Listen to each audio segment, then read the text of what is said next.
Said, "You're pregnant, it's mine, right?" She replied, "Close the door." The plastic stick tapped the granite once, twice, 3 times. Each little click hit me harder than a punch. Elena did not put it down. She held the pregnancy test like a piece of evidence. White body, blue cap, 2 clear pink lines in the tiny window. Her fingers were steady. Her mouth was not. She stood in the open back doorway, framed by soft afternoon light. Her dark hair fell over one shoulder. The house behind her was quiet and neat. The kind of neat you only have when you keep all your chaos inside your chest. I was on the porch. Outside. Half in, half out. My hand was on the screen door handle, ready to leave, ready to walk in. My gray t-shirt pulled tight across my chest with every breath. 2 lines, I said. My voice sounded dry, like I had swallowed dust. "That means I'm pregnant, Julian," she answered. She did not look at the test. She looked at me. Not at my hands. Not at my mouth. Straight into my eyes, like she was checking to see if I would run. The air between us felt heavy. It was full of all the rules we had broken without meaning to. A whole year of working late side by side. Coffee at 6 in the morning. Fights over design choices. Her voice cutting through meetings and my hands bringing her ideas to life. And above all, her rule. No relationships between executives and direct reports. No exceptions. My throat worked once. "It's mine," I said. This time it came out like a question, even though I wanted it to be a fact. "Right." Elena's lips pressed together. Then they curved into a small, dry smile that did not reach her eyes. "Close the door," she said softly. "We need to talk like adults." I froze for half a second. The test clicked against the counter again when her grip tightened. That tiny sound hit me harder than any speech. "Julian?" she said. My name carried a warning, and something that felt a lot like a plea. "In, now." I stepped over the threshold and shut the door. The lock clicked. The sound felt final. Her kitchen looked like one of our renderings. White stone, dark cabinets, clean lines. No mess. No signs of a life that included a baby. No magnets on the fridge. No cereal boxes. No random toys. Just Elena, the test in her hand. And me. She set the stick down on a folded napkin between us. The 2 pink lines stared up at both of us. "How far along?" I asked. 8 weeks, she said. I did the math in my head. The count lined up with one night. One place. "The retreat," I said. "The lodge in Wisconsin." Her jaw tightened. "Yes." I gripped the back of the bar stool so hard my knuckles went white. "I remember the storm," I said slowly. "I remember the donors leaving early. The roads closing. I remember the power going out." "And the brandy," she added, her eyes steady on mine. "Yeah, the brandy." I tried to smile. It did not stick. I also remember my hands so cold I could not feel my own fingers. "Hypothermia will do that," she said. There was no joke in her tone, only fact. Here is what I remembered for sure. The lodge bar was half lit. The staff was tired. My suit jacket was soaked. Elena was in a black dress, hair up, feet bare under the tall bar stool. She told me to sit down and stop shaking the glasses on the table. I remember the burn of brandy on an empty stomach. I remembered her hand on my wrist when my teeth would not stop chattering. I remembered her room because mine had no working heater. The walls smelled like cedar. Her shampoo smelled like jasmine. My body finally stopped shaking when I sat close to her under the extra blanket. The rest of the night was clear and not clear at the same time. It was like it was covered in fog. I knew I had not blacked out. I had walked, I had talked, I had made choices. But the sharp edges of it, the exact words, the exact order, they slid around in my memory like wet glass. I hated that feeling. "Elena," I said quietly, "I need you to tell me what you remember." She pulled in a slow breath. "You came back from the donor dinner soaked through," she said. "You were shivering so hard you could not hold a pen. Your lips were almost gray. You ordered brandy like an idiot." "Sounds like me," I muttered. "I told you to eat something. You refused." She went on. "You said we had to fix the Dover atrium before morning. You were stubborn and proud and shaking." She looked down at the test, then back at me. "I got you into my room because mine still had heat," she said. "You asked if you could sit close. Not for anything else. For warmth. I told you we could call the lodge, nurse. You said no." You took my hand and nodded once. Clear. No slur, no spin. My chest loosened a little, not much, enough to breathe. "And then?" I asked. "You leaned in," she said, voice softer now, slow, like you were asking again. I did not step back. I swallowed. "So I kissed you," I said. "Yes," she answered. "You kissed me like you had lost everything else already." Silence filled the space between us. The fridge hummed. The heater clicked on. A car passed somewhere outside. "I need you to hear me very clearly, Julian," she said. I was not drunk. I was not confused. I knew exactly who was in my bed and why. She tapped the test with one finger. "This baby is not an accident from a night I did not choose," she said. "I chose you. Once. On purpose." Quote, something inside my chest came loose at those words. Not all the way, just enough to stop the worst fear. I moved around the island and leaned my hip against the counter across from her. I kept my hands where she could see them. "I remember the way it felt to hold you," I said, "even if the order of things is blurry. I remember how the room stopped spinning when you were close, and I can say this without any doubt. I do not regret it." Her eyes searched mine like she was trying to find a crack. "You will," she said, "when the board hears, when HR hears. When they start talking about policy and power and who should have stopped this." "Let them talk," I said. It came out faster than my brain could warn me. "They can come at me all they want." Her laugh was short and sharp. "You think they will not come at me too?" she asked. "I am the one who made the rule, Julian. No relationships with direct reports. I signed it. The ink is mine." She picked up the test again. The plastic clicked against her ring. "They will call it a conflict," she said. "They will call it a scandal. They might even call it a reason to vote me out." "And what do you call it?" I asked. She looked right at me. "A baby with a heartbeat," she said. "And a man who deserves to know if that heartbeat is his." My throat closed for a second. I had to force the words out. "So we check," I said. "We count weeks. We go to a doctor. We do this the right way." Her shoulders dropped a little, just a little. "The appointment is at 10, she said. "They will do an ultrasound. Confirm the dates." "Today?" I asked. She nodded. "Today."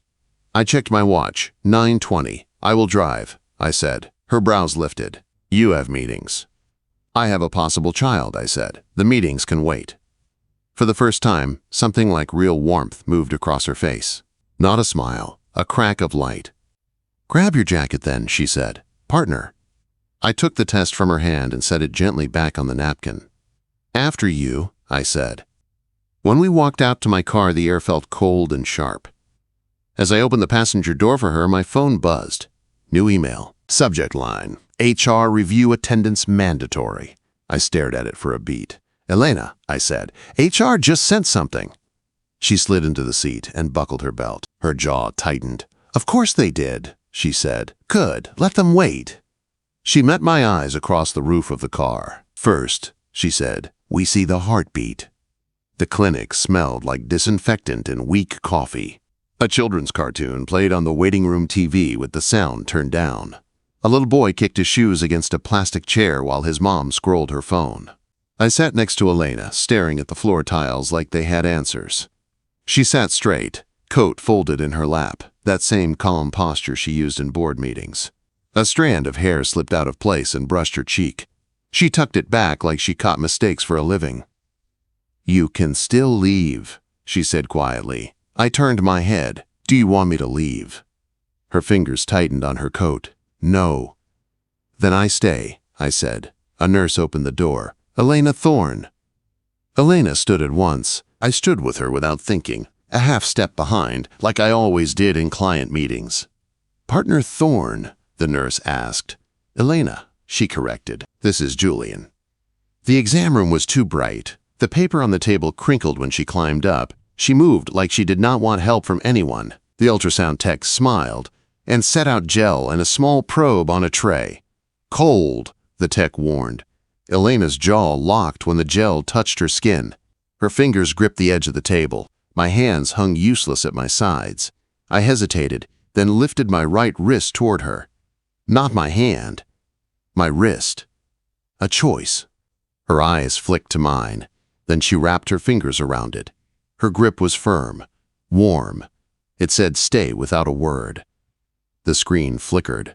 At first, it was just white and gray shapes. Then the tech clicked a few buttons and pointed. There, she said. That flicker. That is the heartbeat. I felt it in my chest before I understood what I was seeing.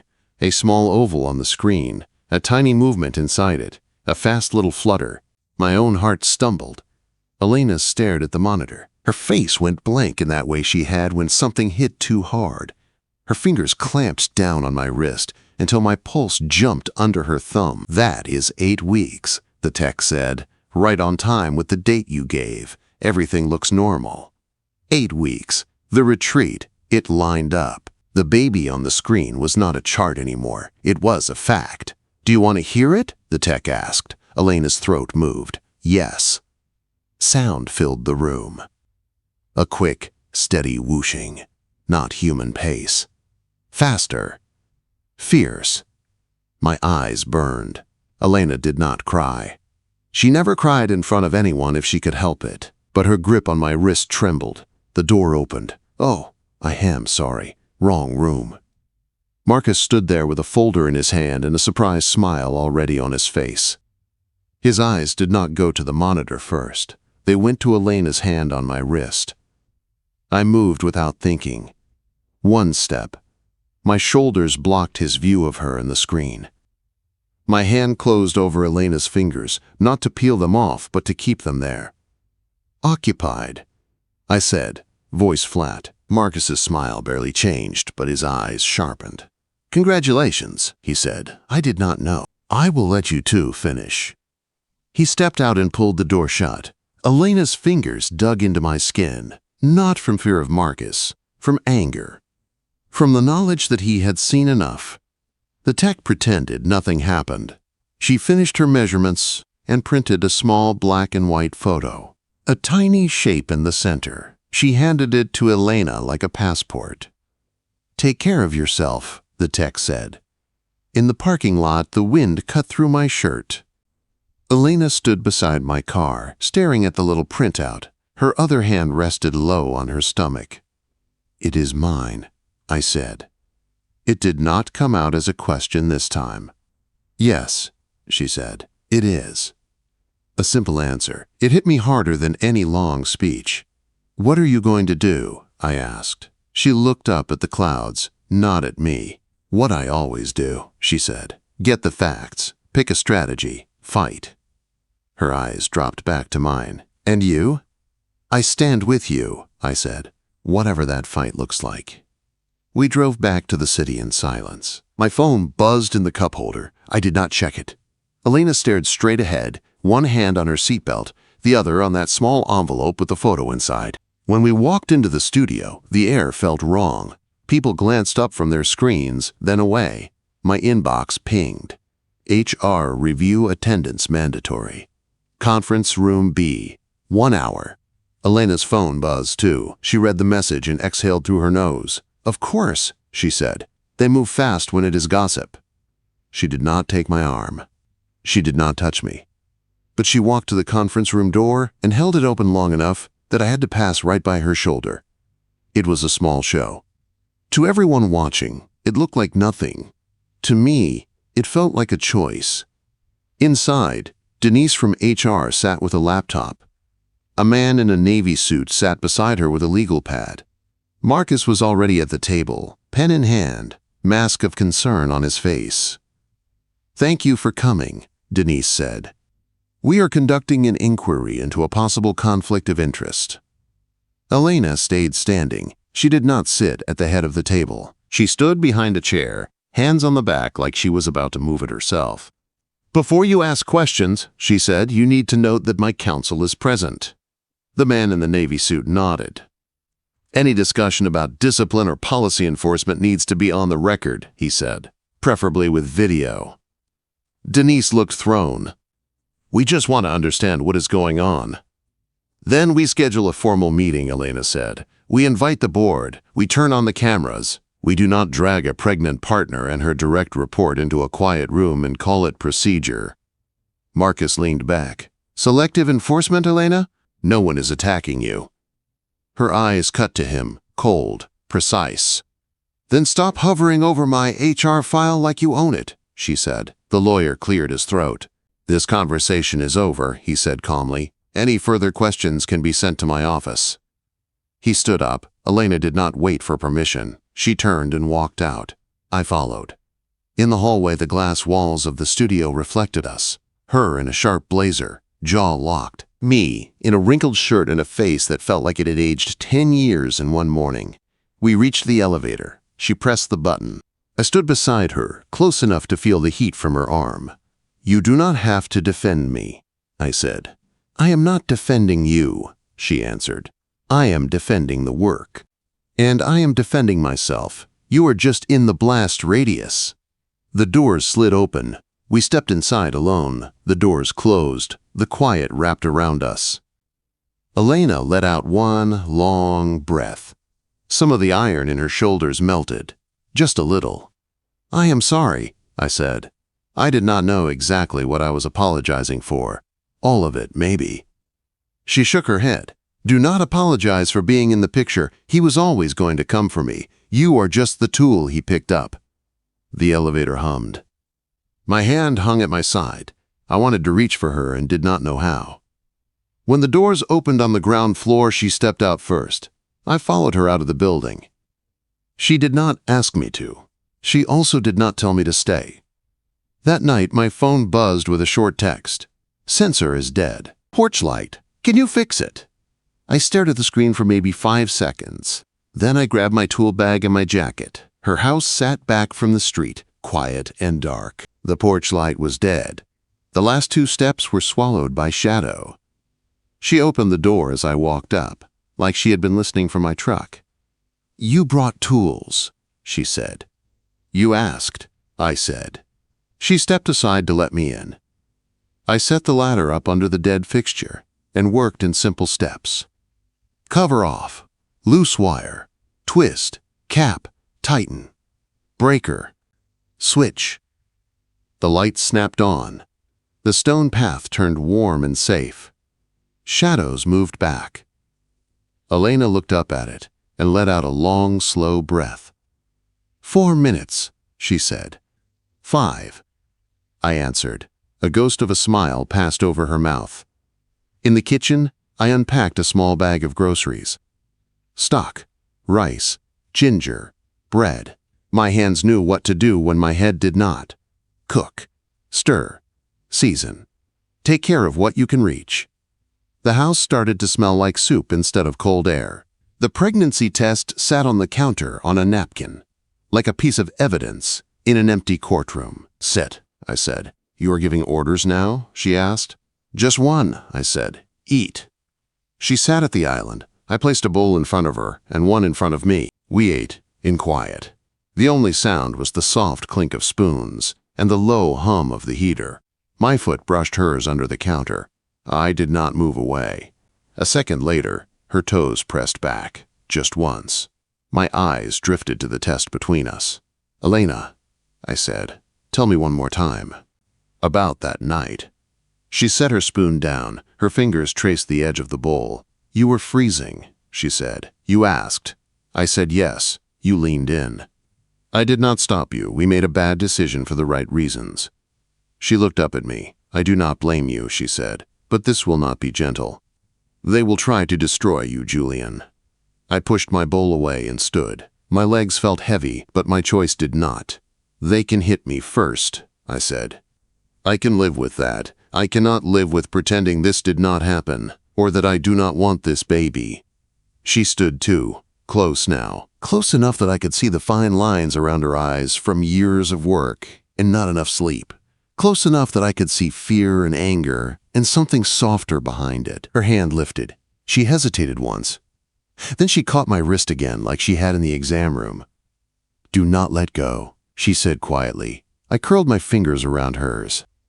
I am not going anywhere. I said. For the first time since that plastic stick clicked against her counter, she closed her eyes and let her forehead rest against my chest. I did not sleep that night.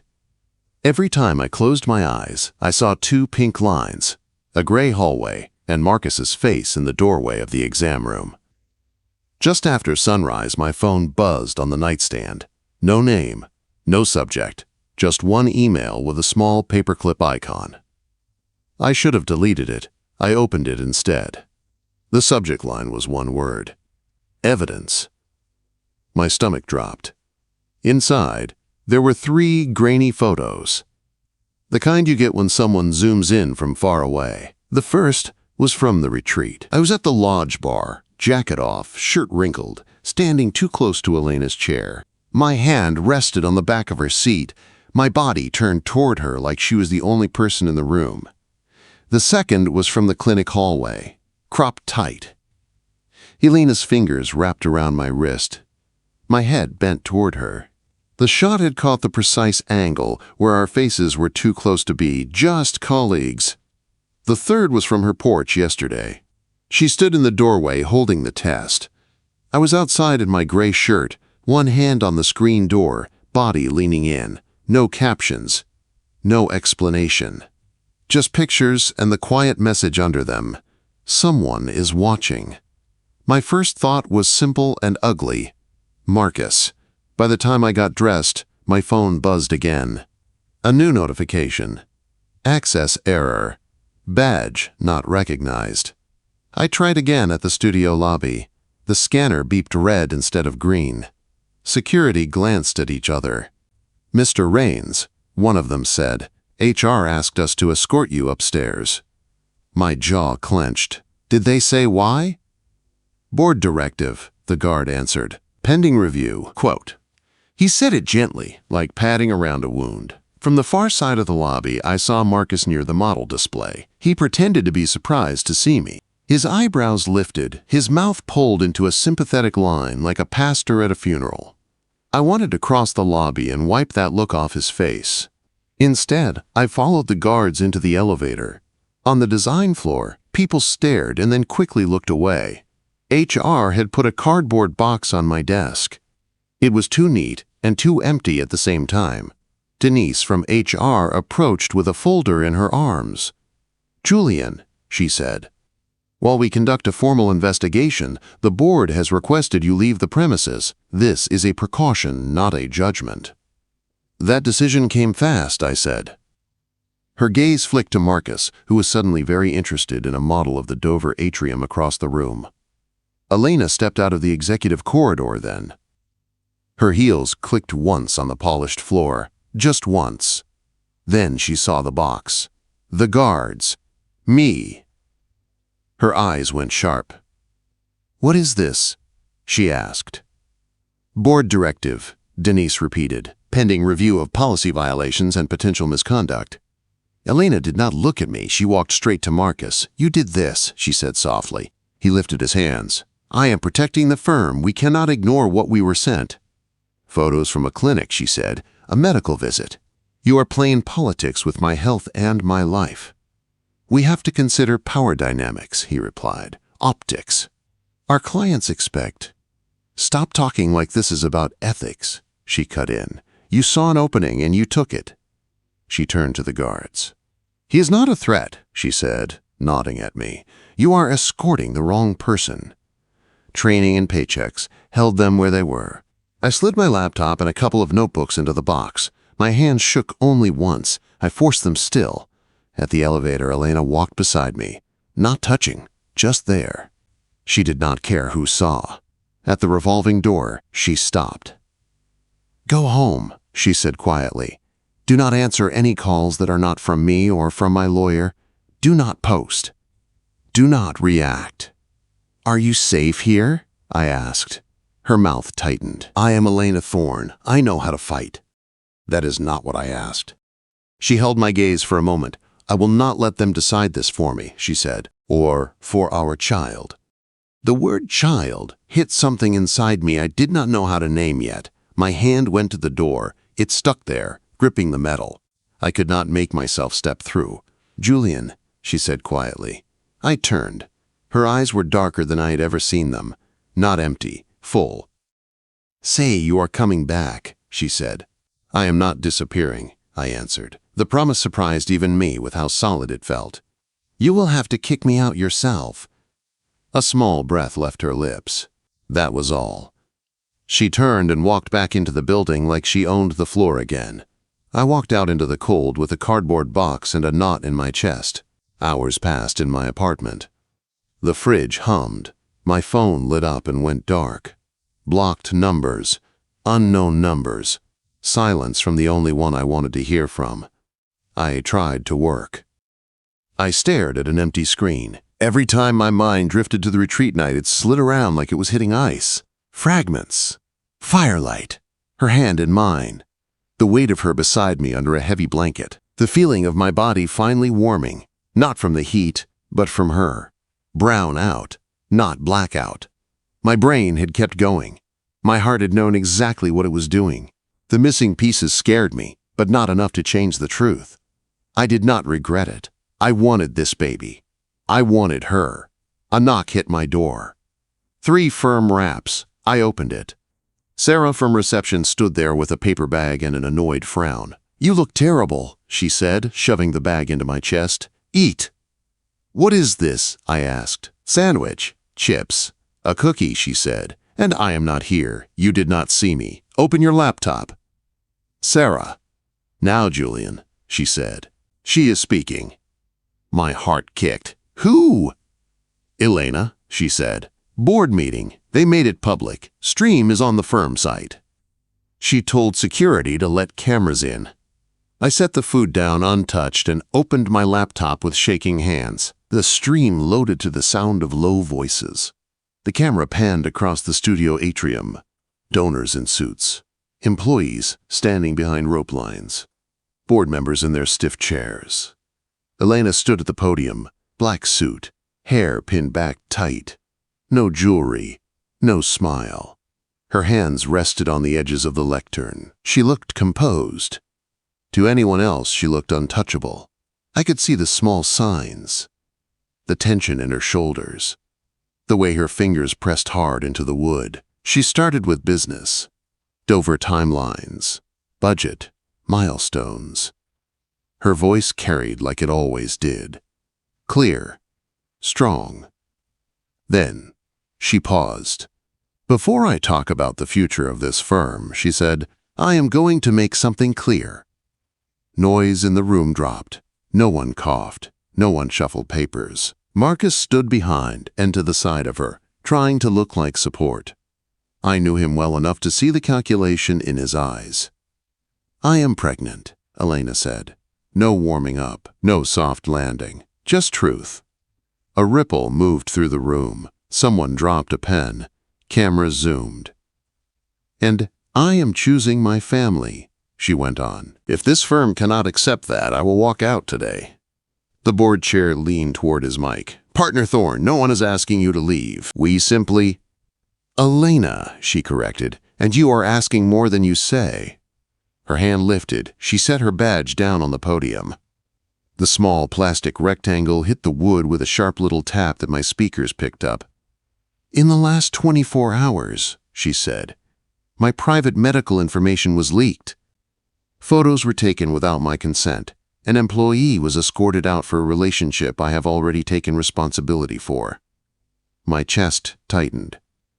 "In this company," she continued, "we talk a lot about ethics, about integrity, about building things that last.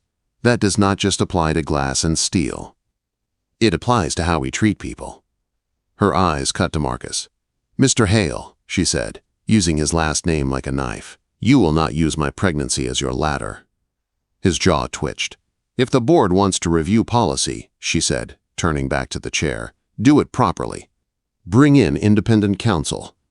Put it on the record. Investigate all of it. The leak, the photos, the motives." She took a breath. "But I will not stand here and pretend I am ashamed of my child," she said. "Or of the man who helped create that life." My voice caught in my throat. She looked straight into the nearest camera lens. "Julian," she said. My name carried across the room and into my small apartment. Come home." The stream jittered for a second as the crowd shifted, whispering. My heart pounded so loud I could barely hear the rest. "Elena," the board chair said, "let us discuss this privately, off camera." "No," she said, "you want to make decisions about my life. You can make them where everyone can see." Her badge still sat on the podium between her hands. "I am not negotiating," she said. "Reinstate him, end this harassment, or you can accept my resignation on camera." My chair scraped back. Sarah jumped. "Where are you going?" she asked. "Home," I said, even though we both knew I was not talking about my apartment. I grabbed my keys and ran. By the time I reached the building, the atrium was chaos. People packed near the rope lines. Reporters had somehow slipped inside. Security tried to hold a line no one respected. I pushed through bodies, ignoring the annoyed looks and surprised shouts. Up ahead, I saw her, still at the podium, still standing straight. Board members clustered around her, talking fast. PR people waved their hands. Cameras hovered. Marcus moved toward her from the side, hand reaching for her elbow.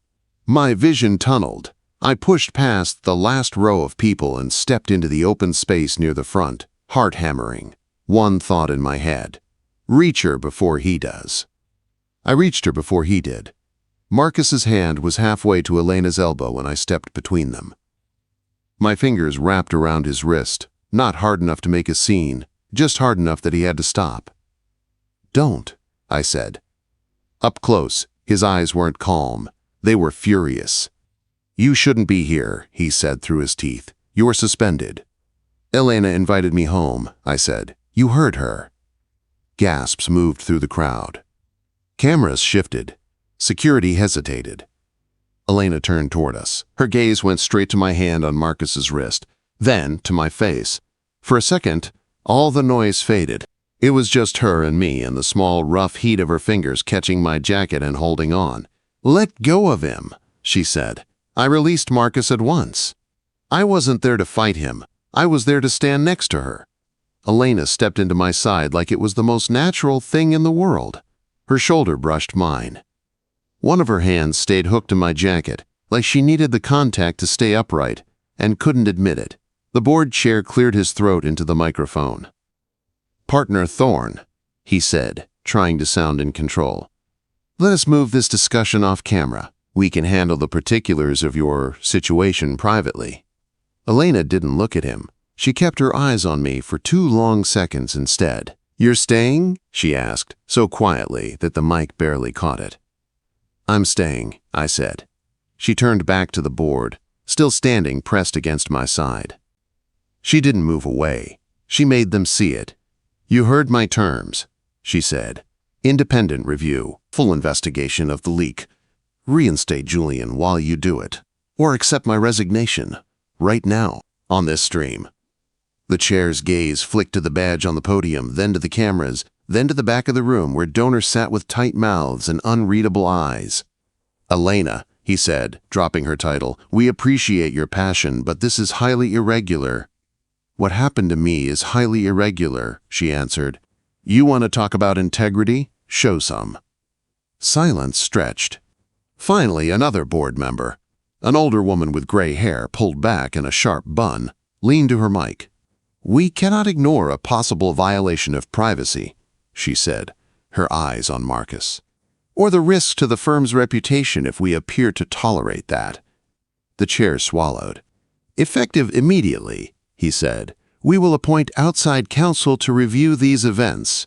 Mr. Raines is reinstated pending findings, and Mr. Hill will be suspended pending investigation into the source of the leaked material." Marcus went pale. "You're making a mistake," he snapped. "He is a liability. She is compromised." "The only thing compromised here," Elena said, "was my medical privacy." Security stepped closer to Marcus now, not to me. Someone cut the live stream. Voices rose. Reporters shouted questions. The red light on the nearest camera went dark. Through all of it, Elena's hand stayed in my jacket. "Come with me," she said. We moved together through the crowd. People stepped aside. No one stopped us. No one dared. In the executive hallway, the noise from the atrium faded. The carpet muffled our steps. The glass office doors reflected us back like a mirror. Elena walked straight into the small conference room at the end of the hall. No windows. One long table, neutral gray walls. I followed her in. She shut the door and leaned back against it, breathing hard. I reached for the light switch. "Leave it low," she said. I left the corner lamp on. Warm light pooled across the table. The rest of the room stayed soft and dim. "Say it again," she said. My chest felt too tight. "Say what?" "That you're not disappearing," she said. "I need to hear it when it's just us. No cameras, no board." "I'm not disappearing," I said. "They can fire me, they can blacklist me, they can write articles about me. I'm still not leaving you alone in this." Her shoulders dropped an inch. Some of the steel melted. "You're going to lose clients," she said. "Your name is tied to mine now." "Good," I said. "I like your name." A small laugh escaped her. It sounded broken and perfect at the same time. She pushed off the door and came toward me, slow and steady. When she stopped, we were so close I could feel the heat of her body through my shirt. "Do you remember asking if it was yours?" she asked, voice low. I nodded. "Yeah." "You were scared," she said. "You tried to hide it, but you were. You looked like you were waiting for a verdict that would break you." "I was," I said, "because if it was someone else's, I would have had to walk away, and I didn't know how to do that." She lifted her chin. Her eyes found mine. "It's yours, Julian," she said. "All of this. The good, the hard, the ugly, the baby, the fallout. Me." My throat closed. "I know," I said, "and I'm still not sorry." Her fingers rose. She touched my jaw, just 2 knuckles along the edge of my beard. "I needed you to say that sober," she whispered. "Warm, with both feet under you. No blizzard, no brandy, no missing hours." "This is me," I said. "All here." Her hand slid to the back of my neck. "Close the door," she said softly. I stepped back long enough to twist the lock, then came right back to her. She met me halfway, her hands fisted in the front of my shirt. My palms found her waist, careful and firm. When her mouth touched mine, everything noisy and sharp in my head finally went quiet. It wasn't frantic, it wasn't careful. It was steady and sure, and full of every word we hadn't said out loud yet. When we broke apart, she rested her forehead against my chest. "You know this doesn't fix everything," she said. "I know," I said. "They're still going to dig," she said. "They're still going to whisper. They're still going to question your promotion, and my judgment, and this baby's timing." "I know," I said again. "Let them." She tilted her head back to look up at me. "Why are you not more afraid?" she asked. "I am," I said. "But I've spent a year being half in and half out of your life. Afraid of crossing a line, afraid of losing the job. That almost broke me. This is the first thing that feels solid." Something in her eyes softened. The hard lines eased. "Then we do it on purpose," she said. Time moved in jumps after that. The independent review pulled our phones, our emails, our calendars. It traced the anonymous PDF back to a contractor Marcus had hired under a fake invoice. IT found the camera access logs, the late-night downloads, the edits. The leak wasn't just ugly, it was illegal. 2 weeks later, Marcus left the building with his own cardboard box and no escort.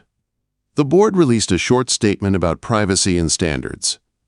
The firm's PR team put out careful language about protecting all employees, not just partners. My badge came back with a new stripe on it, Associate Partner. My name moved from a cubicle to a glass office with a view. People said congratulations and avoided looking at my hand resting on Elena's lower back when we walked down the hall together. Elena kept her badge, she kept her equity. She kept her chin up in meetings where people pretended nothing had happened. She also started leaving the office at 6 instead of 9. Her house changed too. The small spare room that used to be a dumping ground for old pamphlets and sample boards turned into a nursery. I painted the walls a soft, warm color that looked like morning light. She sat in the doorway with a mug of tea, giving opinions about trim while pretending not to watch my every move. On a Saturday, I brought in boxes and tools and laid the parts of a crib out on the floor. "You know we could pay someone to do that," she said from the hall, one hand on the small of her back now that her stomach had really started to show. "I know," I said, dropping a handful of bolts onto the rug, "but then you'd miss out on the thrill of watching me swear at tiny Allen wrenches." Her mouth curved. "I like watching you build things that don't fall down." Quote, I knelt and started assembling the frame. My hands found a rhythm. Slot, bolt, tighten. Check, move. Behind me, I heard her slide down the wall to sit on the floor, slower than she used to. When I glanced over my shoulder, she had a small box open in front of her. Inside were ultrasound pictures, a folded napkin from the first night I brought soup, and the pregnancy test. Clean now, cap snapped back on. The lines were faint from time, but still there. "You kept that," I said. She ran her thumb over the plastic. "It changed everything," she said. I thought about throwing it away a dozen times. I couldn't. I tightened another bolt. My throat felt tight. She watched me for a while in silence, then spoke again. "They offered me time off," she said, "at the last board meeting." "You didn't tell me that," I said. "I knew what it really was," she said. A polite way to move me aside, to see if I would choose work over the baby. "What did you say?" I asked. "I said no," she answered. "I said I'm staying. I said I have a partner now, at home and at work." Quote, she looked at me when she said it, like she was making sure I understood. I did. The crib frame finally stood solid and square. I gave it a last shake. It didn't wobble. I sat down beside her against the wall. The room smelled like new wood, fresh paint, and the jasmine candle she'd lit on the windowsill. Under it all, there was the faint scent of cedar from the dresser we'd built last week. She took my hand without looking and guided it to her belly. "Just wait," she said. For a second, nothing. Then a small push under my palm. Not a big kick, just a rolling press against my skin. I froze. "That's them," she said, "every night around this time. They like to practice." My chest felt like it was going to split open. I flexed my fingers gently, not pressing hard, just holding. "Hey," I said quietly, to someone who couldn't hear me yet. "It's me." The baby pushed again, stronger this time, like an answer. Elena's head leaned against my shoulder. Her hair brushed my jaw. Warmth pooled where our bodies touched. The house was quiet. No cameras, no board, no gossip. Just us and the soft creak of the house settling around us. "You still scared?" she asked after a while. "Yes," I said honestly. "Of messing this up. Of not being enough. Of saying the wrong thing to the wrong client and tanking everything. Of not sleeping for 3 years. She laughed, low and real. "I'm scared too," she said. "Of labor. Of being a good mother. Of losing myself. Of loving you this much and having all of it in one place." I turned my head and kissed her hair. "We'll be scared together," I said. "That's fair." She was quiet for a moment. Then she slid her fingers between mine on her stomach. "Julian," she said softly. "Yeah." "Don't close the door on us," she said. "Not when it gets hard. Not when work is loud. Not when the baby won't sleep." "I won't," I said. "That's over. No more standing outside the glass. I'm in."